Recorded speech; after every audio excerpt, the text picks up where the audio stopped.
Hello everyone and welcome back to the Kolgos operation, a map-based modern wargaming campaign set in the year 1940. The fictional South American country of Kolgos has invaded its weaker southern neighbor, Abruzia, with a brigade-sized force. The Abruzzian Frontier Regiment is attempting to hold the line until reinforcements can be mustered. We're using a large-scale map to track troop movements, and the Fistful of Toes rules set to adjudicate the battles resulting from those movements. Today, we'll be zooming out to determine the first battle's impact on the campaign, and then stepping back even further to analyze the campaign play experience as a whole. So first, let's talk about the Battle of San Diego. In the first video of this series, we determined the opposing forces would meet at the town of San Diego, just north of Valencia. Movement rates showed the conflict would begin about noon. With the time, place, and forces determined, I sat down with pen, paper, and dice to hash out the results.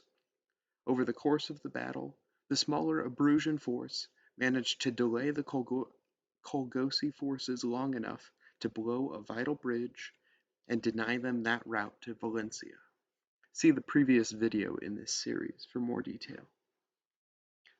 With that battle played out on the table, our next task is to take the tactical outcomes and trace them to the strategic level where we can determine the next campaign events. Let's talk casualties, movement decisions, and why you can't separate the two using our system of choice. Here's the casualty list from the Battle of San Diego. This represents every stand removed from the game board due to enemy action. However, these stands are not necessarily removed from the campaign. In Fistful of Toes 3, some battle losses are temporary. On page 161, under Making Your Own Scenarios and Campaigns, it has the following rules. 1 hour after the battle, all of the routed stands are available, half of the quality failed stands are available, and 1/4 of the destroyed stands are available. 8 hours after the battle, all of the routed stands are available, 3/4 of the quality failed stands are available, and half of the destroyed stands are available. The same section notes that control of the battlefield may affect the losing side's ability to recover vehicles, prisoners may have been taken, etc. For this scenario, I'm going to rule that the Abruzzians only get the first round of recoveries, with the remaining fraction either taken prisoner or deserting. It should then be apparent why future movements and casualty recovery are interdependent. If the Kolgos force immediately advances on Valencia before nightfall, only a small number of the units lost at San Diego will be available. If they instead wait until morning, a few more stands will be recovered, and they can attack with the largest potential force. With that said, we need to zoom out and examine the general situation on the afternoon of the first day to determine those movements. Let's talk forces, intelligence, and options. The Southern Kolgosi Group, Task Force Terra, has yet to meet any resistance, since the opposing Montana force is still sitting in Tocoito. Up north in Valencia, Alamo Force is concentrated in a good position to blockade the southern end of the Barbula Valley, with the remnants of Cactus Force trickling into their perimeter. Task Force Marina holds the north end of the Barbula Valley, and is in the middle of reconstituting its 1st Battalion after the recent action. For intelligence, the key questions are, what do these commanders know, and when do they know it? The commander of Alamo Force learns at midday on the 12th that the Kolgosi army has come through the pass north of Valencia in roughly regimental strength. By mid-afternoon, he knows the bridge at San Diego is blown, his right flank is secure, and some losses have been taken. If he passes this information to Montana Force, that message will arrive in Tocoito around 6 p.m. Montana Force is well motorized and can reach Valencia in another 6 hours. reinforcing Alamo Force by midnight. However, we can't forget that Montana Force may have their own problems. Task Force Terra won't reach the main highway here until the end of the day, but there is a chance their advance will be reported before then. Since the Abruzzian garrison's Plan 1 calls for a forward defense of the mountain passes, I assume that if Task Force Terra is detected, Montana Force will immediately advance to meet them. To resolve the crux of this issue, I rolled some dice. I established a 50% chance that Task Force Terra was detected before 6 p.m., and then I rolled a die to determine what time Montana Force learned that information. The dice indicated that the invaders were detected and reported by 5 p.m. Assuming an hour or so to mobilize, Montana Force will be leaving camp as the messenger from Alamo Force arrives. To determine the contents of the message from Alamo Force, I set up a table and rolled again. With a roll of a 5, no orders were issued, so per Garrison Plan 1, Montana Force continues their advance into the mountains. Movement rates put them in contact with the enemy around 8 p.m., just after dark. Unwilling to press a night attack, they will dig in and wait for morning. Back up north, both Alamo Force and Task Force Marina have 5 hours of daylight left after the battle. Kolgosi losses were moderate, but they're tight on time and need to keep the invasion on schedule. Abruzzian losses were light, but if they attack now, they give up the inherent advantages of their existing defenses. I put the odds of either side attacking as 1 in 6 and rolled for it. Neither budged. Thus ends June 12th, the first full day of the campaign, with 1 battle fought and 2 to follow at first light on the morning of the 13th. Since the day is now over, it's time to tally up recoveries from the Battle of San Diego. Kolgos regains the maximum possible number of stands, as shown here, but Abruzia was driven from the field and is less able to recover units. The Kolgos Recce rifle platoon is gone, but their jeeps were recovered. The recovered heavy machine gun platoon will go back to the 1st Crown Infantry Weapons Company, and the other infantry will be used to reconstitute a reinforced A company for the same. The jeeps will remain a separate recon element, just without dismounts. The Abruzzians lost some militia, riflemen, and a machine gun platoon. The worst losses were in A Company, Cactus Force, so the survivors will be used to build up B Company. Also, since it's the end of the day, I'm going to roll for reinforcements, which will be added to the order of battle next morning. I had originally planned to track their movement separately in from the edges of the map, but I'm deciding to hand wave that away for the simplicity of the campaign. Here's the reinforcement table from the first video of the series. I rolled twice for Kolgos and once for Abruzia. The Kolgosi forces are bolstered by the new 1st Royal Rifle Infantry Battalion and 3 more companies of M8 Greyhound armored cars.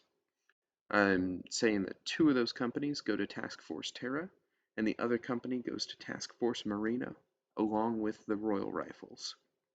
The Abruzzians pull a full battery of 155mm howitzers out of storage in Valencia and dust them off for the morning's fighting. So, with recoveries, reinforcements, time, and terrain set, we can look at the next 2 battles. Let's start in the southern mountains, where Task Force Terra will clash with Montana Force at the Battle of Bajuma. So, looking at the roster here, I really don't think this battle is even worth playing out. Comparing the forces, that's roughly a reinforced company team against a regimental task force. The Abruzzians are not going to be suicidal here. I'm going to say they're going to pull up their tents and be gone long before daybreak.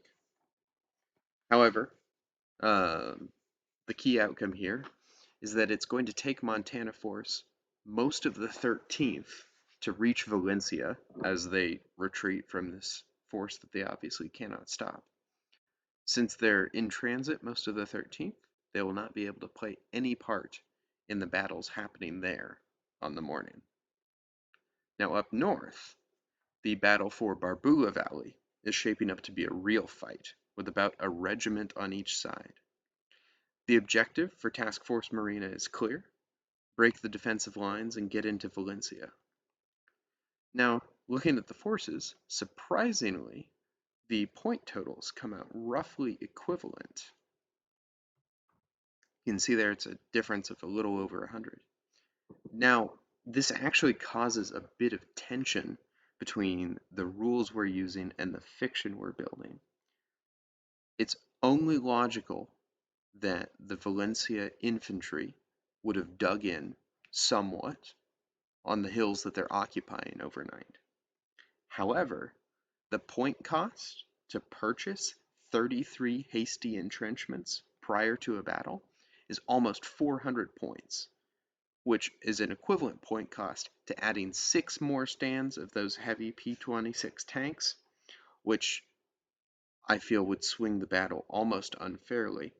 And since we're already shy of the 1.3 to 1 point advantage for the attacker, which is recommended in the rules, I've chosen to skip the pre-battle engineering, and fiction-wise we'll chalk it up to some kind of miscommunication or leadership failure. Besides, if you look at the terrain, it already offers the defenders a good number of natural choke points. I've chosen to set the battle at the southern end of the valley, where the ridges extend furthest inward. That's the left defensive line in this image you see here. Now, since I plan to play this out on graph paper at a scale of 1 inch equals 400 meters, I map this out in Google Earth using a 4.5 by 3 kilometer grid. The outer yellow lines there are 4.5 by 3 kilometers. The inner blue lines are just to give me a reference as I sketch it out. So this is the Abruzzian commander's perspective. Valencia lies to the south, the bottom of this image. And you can see there just how far in those ridges come and how little area, what is that, a third of the map will actually be passable to the tank forces advancing from the north. The graph paper map I have here idealizes the terrain as it was presumably 80 years ago. Looking at the satellite terrain, obviously Valencia has grown out many, many times over since 1940. And we're just rewinding the clock a little bit to keep a cleaner map here. That built up area to the south there is, of course, the suburb of Valencia. And I turned the neighborhood of Manyongo into its own little town to spice up that center third of the field. It's more inspired by than perfectly accurate to the real terrain, but I think you can see the defining features show through.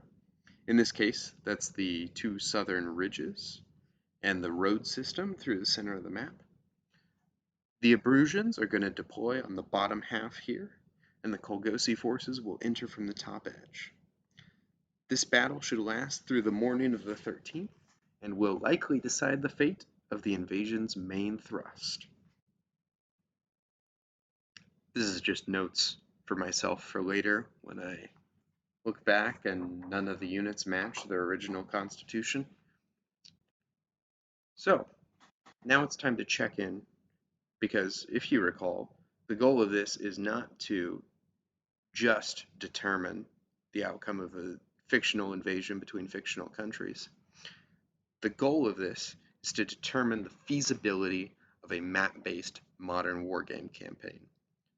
Again, this goes back to the introduction. This was not something I had seen done.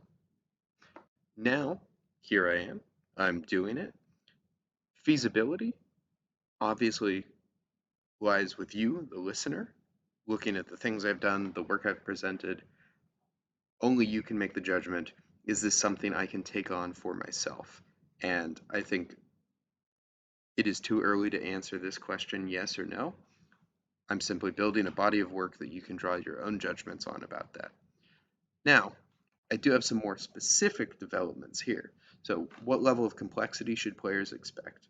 The rule set that I am using models out different types of infantry, different countries' quality of infantry, different uh, e- equipment between those infantry. This has caused a lot of complexity, especially since I'm doing a lot of these games solo. Each unit tracking sheet, I think, has like 9 different stat lines on it that because I have to keep track of all these different unit types. I think this would probably be manageable with multiple players. However, if I were to do this over again, I would probably pick generic types. I would just, you know, P26, I would use those numbers and I would call it heavy tank. And I would track how many stands of heavy tanks each side has. And each side would have infantry and weapons infantry. And I would use the same stat lines for everything. Honestly, if you're really in this for the tanks, you could probably just call all infantry the same, find a rifleman stat line from the book that you like, and really smooth things out that way. The second thing is complexity that I added without realizing it. You know, I've got all these nice org charts that break down the units into companies, but now that's creating quite a bit of overhead because I have to track where stands go after they, you know, after one company is reduced down and the remaining stands need redistributed. Unfortunately, I can't just hand wave this because it does have a game effect. I forget exactly where it is in the rules, but both cohesion and morale are defined by the number of stands in a unit. So I need to know prior to each battle starting, you know, how many stands of infantry are in this company. That is an important thing to track. It might be easier to again scrape off the specificity and just note down each side has X many infantry stands and divide them up prior to each battle and I don't know, track it bit by bit instead of doing this whole military organization thing. I'm kind of having fun. You may not have fun with that, and you could easily take that level of complexity out. But as far as the map-based elements of the campaign goes, it's pretty simple so far. I wrote down some movement speeds. I moved the counters around the map. It's not really causing any problems.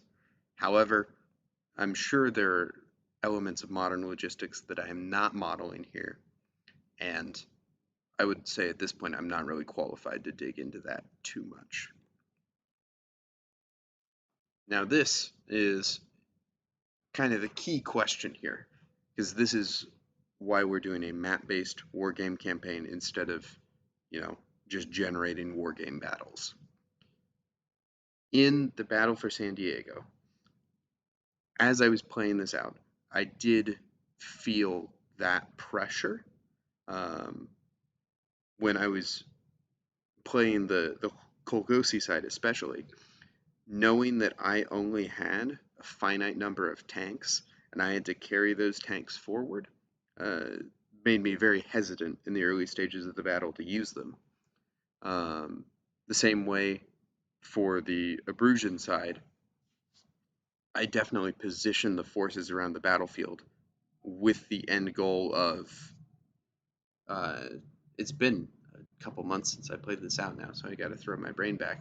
Um, but there were 2 bridges to defend, and looking at the overall strategic picture of the campaign, I decided that one bridge could be let go because it was worth it to me to save that company of infantry and not lose them when the bridge got blown. So far, this interplay has existed. It's not crazy, and the reinforcement recovery rules that already exist in Fistful of Toes have kind of tamped it down. I expected there to be more losses from San Diego than there were, so I'm a little disappointed on that front, but I think it's been nothing but a value add, and I'm happy with what's gone on between the tactical and strategic layers so far. And finally, most important thing, does the campaign generate engaging tabletop battles? We have generated 3 battles, San Diego, Bajuma, and Barbula Valley. Of those 3, the Battle of Bajuma we chucked out without even attempting to play. So right now, that is a 67% success rate. I believe the Battle of Barbula Valley will be engaging. I think the Battle of San Diego was. I think we're doing all right.